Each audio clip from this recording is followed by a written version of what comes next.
story, I just start smiling um, because it all comes back. So I heard you had a near-death experience. Let's hear about it. Okay, it was 1994. I was working as a firefighter in Santa Barbara. I was at Station 11 on a paramedic engine. I was a engineer. I drove, and there was a powerful flu epidemic going on in the area. And lots of people were sick, and emergency rooms were full of people. And we went to a patient. She'd been cooped up in her room, and she was really ill. And it was obvious we had to move fast because everything about her was wrong. And I grabbed the O2 and booted across the bed and got above her and got a mask on her. And as I was fixing it, tightening it up, she let out this big exhale because she was so happy that we had arrived. And I was taking a breath in, and I felt my lungs fill with her breath. And I said, well, if that's not an inoculation, I don't know what is. And a couple of days later, I was really sick. At this point, I was really ill and I was at home. I was circling the drain. It was hard to get out of bed. I was throwing up and it going the other way. It was afternoon of the third day. I think I was looking in the mirror and I said, man, I don't even look like myself. Everything was dark. My heart was racing. It was like 150. And I tried to take my pulse at my wrist because that's a good indicator of what your blood pressure is. And I couldn't get a pulse at my wrist, so I knew it was below 80. So I called my niece, I called my sister, and my niece picked up, and I tried to talk to her, and all it was just a whisper. And she knew there was trouble. She hung up, dialed 911, and Santa Barbara County Fire came and picked me up. Guys did a wonderful job. They started high flow IVs. It was obvious that I was severely dehydrated and got me in an ambulance and got me to the hospital. And when we went in, the place was full. It was full of people, full of kids and adults, and everybody had this same really powerful flu. And I got put in a room and they kept changing out the IVs. I had a couple of bags by then. I think another one was hung. By the next day, when I left, they said they'd given me 11 liters of fluids. They're trying to float the system because something happened, and I don't blame anybody, or I don't have any ill feelings towards anybody about it because it led to this event, which was something that was you know meant to be. And anyway, the nurse came in and she said everyone's getting these two drugs, something for pain, which was a morphine type thing, and something for nausea. She pushed him into the IV port, and I kind of was sitting up. I was getting dressed. My wife was there, and I was like, I think I can go home. And she goes, nope, the doctor hasn't even seen you yet, and these are orders for everybody. Anyway, she pushed it, and I keeled over. And my wife said that it really scared them. They came in and they Narcaned you, and Narcan is something that gobbles up the opiates. And they Narcaned you. She had it written down 3 times, and you weren't coming back. So they put me in intensive care for the night and had all this equipment and tubes and stuff on me. And I don't know any of this. I just my wife hung in there, and at some point during that night, I left my body. And I found myself flying through this star-filled realm. Every time I tell this story, I just start smiling because it all comes back. But yeah, I was flying through this star-filled realm, and there were all these magnificent stars, orbs all around me, and they were so welcoming. And it was like I was being paraded through, and all I felt was everything a human ever wants to feel. Just acceptance and love and joy and being held. And all those things, all those negative things that we have about ourselves, they were gone. They were absolutely gone. Things like, anger and resentment or spite or jealousy. In my opinion, those emotions do not travel with us. They stay here. They're tools for us to learn from. So anyway, I was flying through this star-filled realm, feeling absolutely ecstatic, like a cosmic orgasm. And it wasn't just an explosion, that was a full-time vibe. That is what we come from. We get glimpses of it here when we score the winning touchdown, or we get that job we wanted, or get the girl, and all these victories, if you roll them all into one, times it by a million, that is your vibration. So yeah, we come down here for to push against this really dense, harsh vibrations, and it's really a wonderful gift. It really is. And I'm cruising along, and there was cosmic orgasm, just continuous, and oh, and I felt like I'd been released from a hot, dark closet, and I was this huge, expanded cloud, a huge, expanded balloon. It seemed like I went out forever. And the thing that I kept saying while I was flying along and I was enjoying everything, and I kept saying, how in the world did I believe I was this dude? It was such a crazy trick that I was this person, and I had all these good points and bad points, and buttons. We all have them, emotional buttons that are going to send me into whatever depression, and they were gone. All that was gone, and that remained with the person that was Bill Letson. And I had full knowledge of Bill Letson's entire life and knew all the details, and I didn't want anything to do with it. And I like him. He's a good guy, but I didn't want anything to do with it. The thought of going back was out of the question. I was well aware that my body was behind, and it was like a banana peel. What are you going to do with a banana peel? Throw it away. And that's what it felt like. So I fly along, and then all of a sudden I landed. I landed in a place that was solid. It had indirect lighting, and there were gurneys around, and there was equipment that was hanging from the ceiling. It was like a facility or a clinic or something. And right in front of me there were beings. There were these three short little hooded guys, and they looked exactly like those beings in the movie Communion. The guys I saw, they were in front of me. They had big smiles on their face, and they had these dark hoods and squatty little bodies. And one woman wrote to me, and she said, I was taken by these many times as a kid. And she goes, I called them the Warthog Men. The Warthog Men have come and taken me. And she said, when I saw that movie Communion, I dropped my popcorn. And says that they looked exactly like that. And I've gotten a number of emails from people saying, thank you for doing this because I thought it was just mine. So anyway, yeah, they look kind of, I don't know, creepy is the right word, but they look different. But for me, they were sweethearts. And they were saying things like, how was it? What did you learn? What can you tell us? And I was extremely confused. All of a sudden, I was in this place with these beings from a cartoon, basically. And one of them stepped forward and he took a long look at me, and then he turned to the other two and he said, he doesn't remember us. And they all started giggling.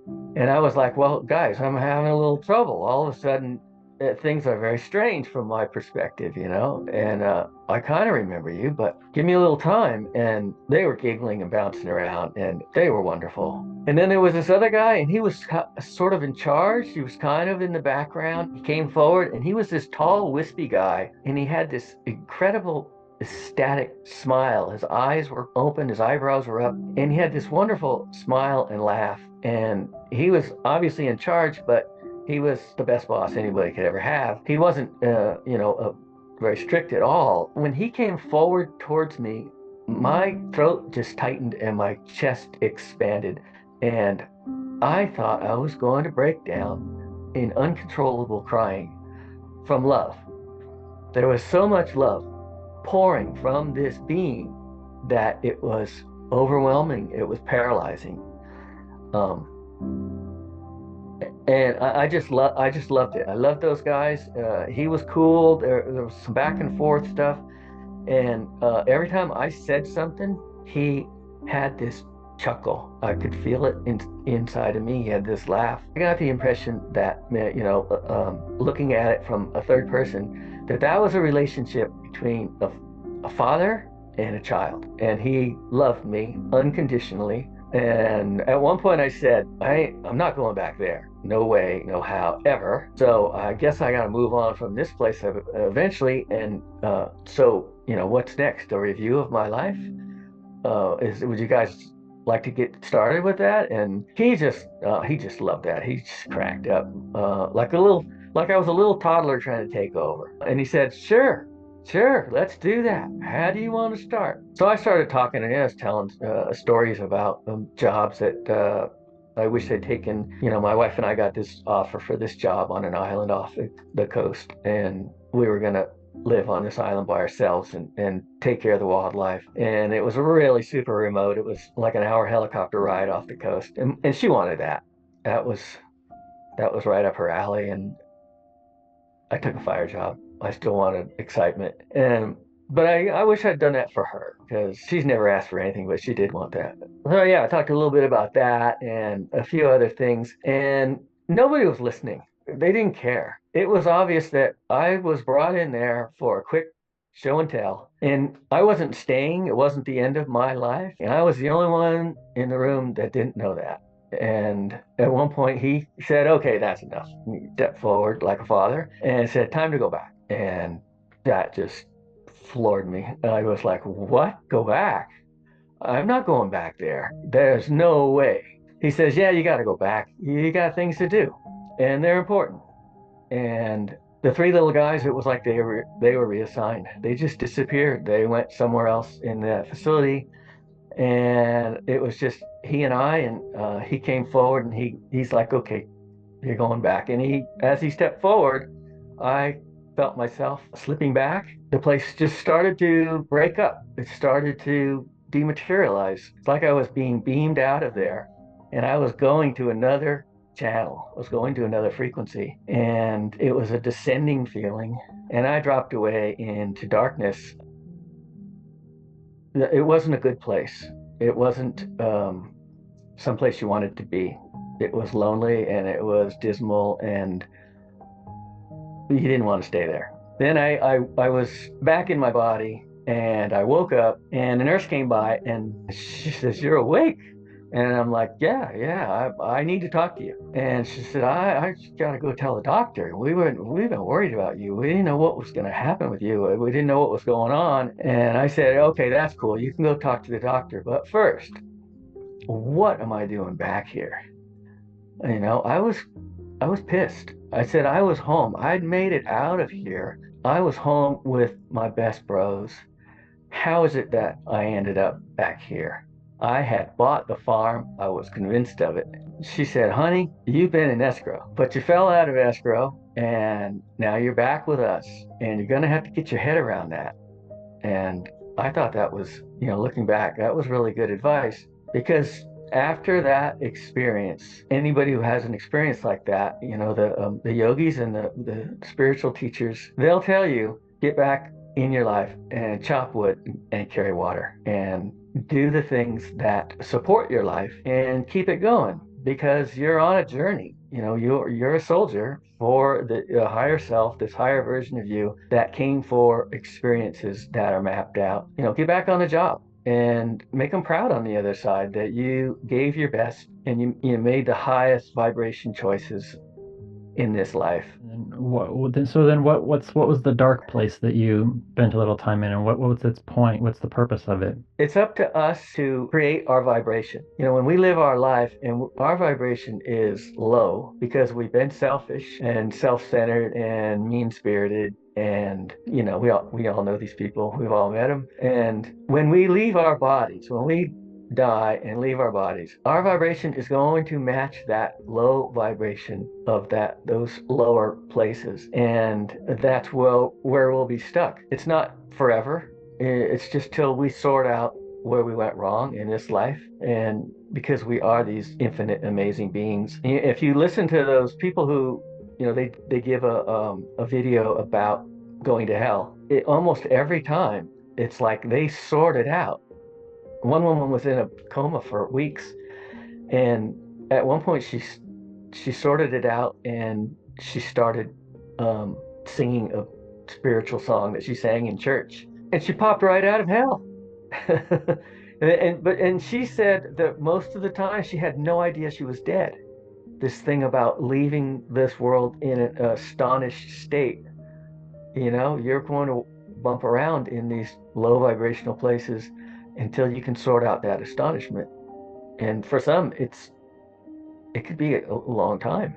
Edgar Casey, when he used to leave his body to give a reading, he would sit quietly until the vibration started right in his eyes, and he would start that REM sleep, that blinking thing that you talked about, and I feel it all the time. Then he would find himself a little speck of light outside of his body, and he knew that he had to follow the light in order to stay safe, and that the first level of the realms that he visited or he moved through, he would move over to this staircase, and it was this like Jacob's ladder, and he would start up this staircase, and he would pass these little hooded gnomes and elves and things, and they had very dark robes at the lower levels, and then they'd be light colored at the higher levels, and there'd be like 8 levels, I think, and he'd go into the Akashic records and get a reading and return. But he said that that first level was a place of nightmares. The things that were alive in that area were nightmarish. People were there, but they were greatly deformed. They'd have huge hands or giant feet, or just these body parts that were really bizarre looking. And he said as he would follow the light to this stairwell, and then he would ascend, and he'd pull out of those places. And I think this guy Michael Tamara, he talks about this thing as we go through these lives and we sort out what we really are, who we really are, and we die well. We die realizing that we live forever and we can't be harmed. And I just got to stay the course and follow the light. We're living in an illusion. This is a really good play, and we all got parts in it. But when we go home, you don't want to come back here. This thing we call death, we've got it completely backwards. It is a beautiful thing. It is a 10,000,000% upgrade instantly. We have not lost anybody. They've slipped out of the physical and they've gone home. And they're just a little further up the trail than we are right now, but we'll see them again, and everything is fine. Everything is beyond fine for them. Hey, thank you for watching. If you want to know what video to watch next, I would suggest this one. This seems like a really good video for you to watch right now. Yeah, that seems like a good one. Oh, you could subscribe. You could do that too. Subscribe or watch this video. Up to you. Bye-bye.